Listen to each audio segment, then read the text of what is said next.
Nrityanjali foundation के 3 वर्ष पूर्ण होने पर कजरी लोक नृत्य की भव्य प्रस्तुति। 2 अगस्त को नृत्यांजलि फाउंडेशन के 3 सफल वर्ष पूर्ण होने के उपलक्ष्य में अंतर्राष्ट्रीय बौद्ध शोध संस्थान, गोमती नगर, लखनऊ में उत्तर प्रदेश की समृद्ध लोक परंपरा कजरी को समर्पित 10 दिवसीय निःशुल्क कार्यशाला के समापन पर एक भव्य सांस्कृतिक कार्यक्रम का आयोजन किया गया। कार्यक्रम में उत्तर प्रदेश की पारंपरिक कजरी लोकगीतों पर आधारित लोक नृत्य प्रस्तुतियां आकर्षण का केंद्र रहीं, जिनमें हमारी लोक संस्कृति की गहराइयों को सजीव किया गया। कार्यक्रम का शुभारंभ दीप प्रज्वलन के साथ हुआ, जिसमें शहर की कई प्रतिष्ठित विभूतियों ने अपनी गरिमामयी उपस्थिति दर्ज की। मुख्य अतिथि के रूप में उपस्थित रहे डॉक्टर अशोक वाजपेयी, पूर्व राज्यसभा सांसद एवं अध्यक्ष, भारत सेवा संस्थान, श्री गिरीश चंद्र मिश्रा, उपाध्यक्ष, राज्य ललित कला अकादमी, उत्तर प्रदेश राज्य मंत्री दर्जा प्राप्त, डॉक्टर विद्या बिंदु सिंह, श्री आनंद शेखर, चेयरमैन, बाबू सुंदर Singh group of institutions, Shri Sandeep Ahuja, प्रबंधक, रॉयल कैफे, श्री धनंजय सिंह, संपर्क प्रमुख, अवध प्रांत, गंगा समग्र, तथा लखनऊ शहर के अनेक गणमान्य नागरिक की उपस्थिति रही। महीने में कजरी महोत्सव का आयोजन निश्चित रूप से हमारी आज की शाम को नए आयाम देने का काम करेगी। कजरी हमारा लोक संस्कृति का ऐसा पावन संगीत है जिसके बिना लोक संगीत की कल्पना नहीं की जा सकती।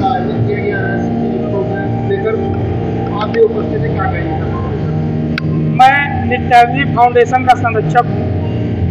यही कहा जाए कि आने वाली पीढ़ी, जैसे हम लोग युवा है, हम लोग की आने वाली पीढ़ी है, वो हमारी पुरानी संस्कृति से जुड़े, हमारे पुराने जो समाज की चीज़ें जो छूटी हुई है। देखिए कितना अच्छा लग रहा है ये कार्यक्रम, हमारे पुराने चीज़ों से जोड़ रहा है। हम अपनी संस्कृति को भूलते जा रहे हैं। जितना अपनी संस्कृति को भूलेंगे तो कहीं ना कहीं हम अपने धर्म के प्रति बहुत बड़ा आघात करेंगे। इस वजह से हम अपने संस्कृति के प्रति, अपने भारत माता के प्रति, हम अपने पूर्वजों के प्रति, जो हमारे पूर्वज इतना अच्छा हमें संस्कार देते हैं, हम अपने पूर्वजों का सम्मान करें। जब तक संस्कृति नहीं रहेगी तो हम अपने पूर्वजों को, अपने बड़ों का सम्मान नहीं करेंगे, तब तक हम कभी किसी लायक नहीं होंगे। जैसे पतंग होती है, तो पतंग की डोरी अगर टूट जाए तो पता नहीं वो कहाँ चली जाएगी, किस चीज में वो, किस गुमनाम में मौत मरेगी। वही हाल हमारी संस्कृति की होती है। अगर हम अपनी संस्कृति से जुड़े रहेंगे तो पतंग की तरह आसमान में गूंजेंगे, आसमान में लहरेंगे, और हमारी संस्कृति ऐसे ही सदियों सदियों तक चलती रहेगी। और जिस दिन हमारी पतंग की डोरी टूटी, हम वैसे खत्म हो जाएंगे। इसलिए हम अपनी संस्कृति के साथ जुड़ के अपनी नई पीढ़ी को अपनी संस्कृति से जोड़ना चाहते हैं। पर आज जो बच्चे परफॉर्म कर रहे हैं उनको क्या संदेश देंगे? बच्चे, हम कितनी अच्छी चीज़ें, छोटे छोटे बच्चे हमारी संस्कृति से कितना अच्छे गाने हमारे गा रहे हैं, और देख कितना अच्छा नृत्य कर रहे हैं। हमारी संस्कृति को कैसे बचाए हैं, एक ऐसी धरोहर, हमें बहुत ही अंदर से प्राउड फील हो रहा है इस पे। भारत माता की जय। हमारे फाउंडेशन द्वारा कार्यक्रम का आयोजन किया गया है, किस तरह का पूरा कार्यक्रम?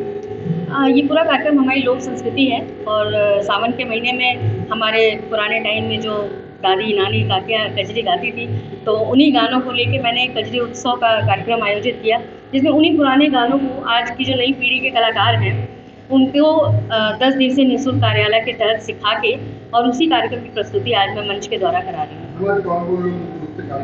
मुख्य रूप से कार्यक्रम में जो उपस्थित है वो डॉक्टर अशोक वाजपेयी जी हैं, जो आप लोगों को पता है पूरे राज्यसभा सांसद हैं, और आदरणीय गिरीश चंद्र मिश्रा जी हैं, जो राज्य ललित कला अकादमी के उपाध्यक्ष हैं, और श्री आनंद शेखर सिंह जी हैं, धनंजय सिंह जी हैं, वरिष्ठ आयुष प्रकाश चंद्र श्रीवास्तव जी हैं। तो इन सभी की गरिमा में उपस्थिति है। और कार्यक्रम हम बात करें संस्था द्वारा समाज के लिए किस तरह के कार्य? संस्था का मेन उद्देश्य है कि जो भी हमारी लोक संस्कृति विलुप्त होती जा रही है, कहीं ना कहीं लोग वेस्टर्न कल्चर की तरफ जा रहे हैं, तो संस्था का मेन उद्देश्य यही है कि हम आजकल के जो नए बच्चे हैं उनको उस तरफ, उनका रुझान अपनी सनातन संस्कृति की तरफ करें, और उन्हें जो लोक परंपराएं हैं उनके बारे में अवगत कराएं।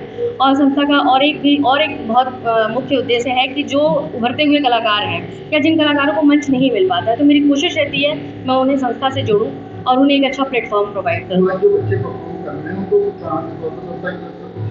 हाँ, उनको संस्था की तरफ से सम्मान है और जो भी कलाकार हमारी संस्था से जुड़े हैं, जो भी मैं उत्तर प्रदेश के तमाम जिलों में महोत्सव वगैरह होता है तो उसमें इन कलाकारों को उसका पारितोषिक भी दिया जाता है जो हमें मिलता है। क्या संदेश देंगे समाज को? मैं यही संदेश देना चाहूँगी कि भाई जो भी ये कलाकार हैं, जो भी हमारी जो परंपरा है उससे ये मतलब अवगत होते रहें टाइम टाइम पे, और हमारी जो सरकार है वो भी इस क्षेत्र में बहुत अच्छा काम कर रही है। तो बस यही उद्देश्य है कि अपनी संस्कृति को लेके आगे बढ़े। संस्थान के 3 साल 20 साल की जर्नी के बारे में कहाँ से प्रेरणा मिली और कैसे? प्रेरणा तो एक्चुअली मेरी बेटी है पर्णिका श्रीवास्तव, वो बचपन से मैं उसे लेके तमाम जिलों में जाया करती थी।